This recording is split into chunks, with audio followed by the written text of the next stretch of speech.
Good morning. I just wanted to say something about the Battle of Trafalgar Square at the weekend. There's been an image of me flashed around the world on the Associated Press. We formed lines to stop the police from encroaching on us so that we could keep the speakers speaking. We had doctors, scientists, lawyers, veterans, and the whole day went very well. I don't blame any individual police. All the ones I engaged with were very polite. They were even good-humoured, and when I engaged with them, I looked at them in the eye and I talked to them, and I explained, pleaded with them, and they said their case, I said my case, and it was all very good.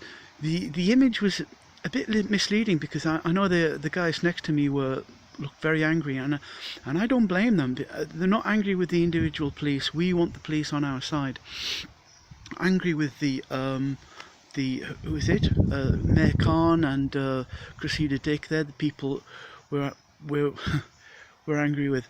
But the police, they were fine until the very end of the day. Then when everybody had mostly gone, I think what happened was they needed some headlines, they needed some optics to discredit us, so they brought in the riot squads, and they chased in and they just hacked down, they just picked people off, and I saw it with my own eyes, and we were walking down Parliament Street just near the monument, and walking away, and they all pounced on someone behind me, and all the eyewitnesses said that he was doing nothing, he was just walking away, and they came up and they pounced on him and arrested him.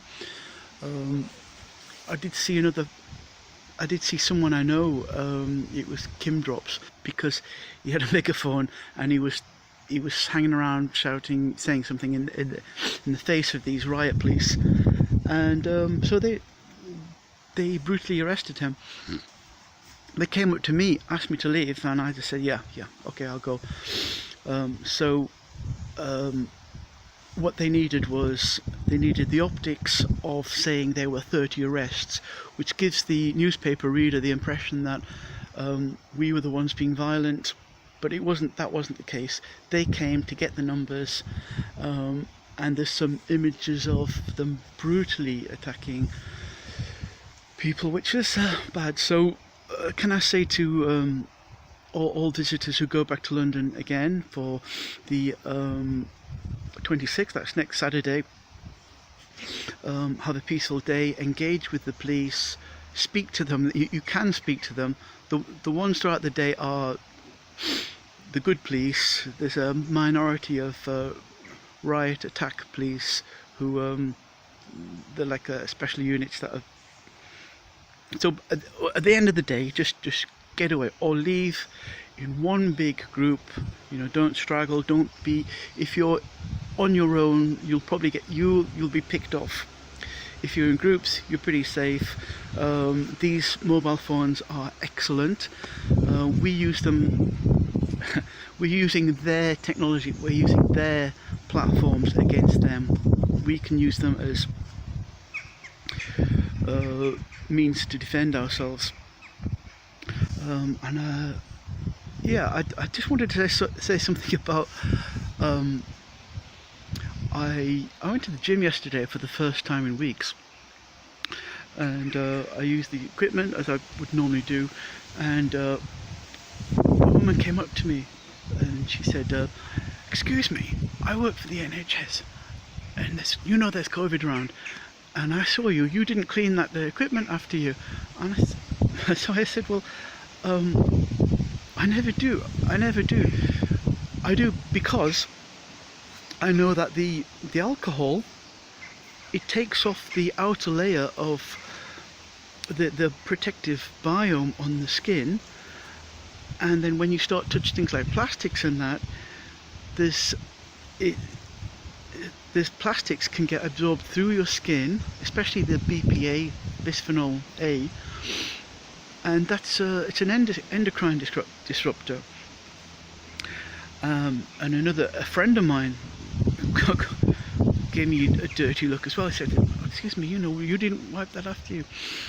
And I said, well, I would if there was some water, soap and water, but there wasn't any. I explained to him about the alcohol, and he said, yeah, okay. I said, I've done my science. And there was another guy, a young guy, he was just ridiculously cleaning the equipment down. He'd use it and he'd spray everywhere, he'd wipe everything, all the seats and everything. He'd spend like a couple of minutes after each piece of equipment, blatantly virtue signalling, blatantly, look how good I am, look what a good citizen I am. And this is all due to the schooling. Anyway, that was just an observation. So this talk about £500 incentive to stay at home. I don't know what to say about that. And this talk about £10,000 fine if you leave your home. Well, I just need to say that's unlawful, and I won't be paying it, and thousands of other people won't be paying it because we know it's unlawful. They're going to lose this. They've lost this. We're fighting for freedom. The sun is rising. It's going to be difficult, but we will win in the end. Okay, that's me out.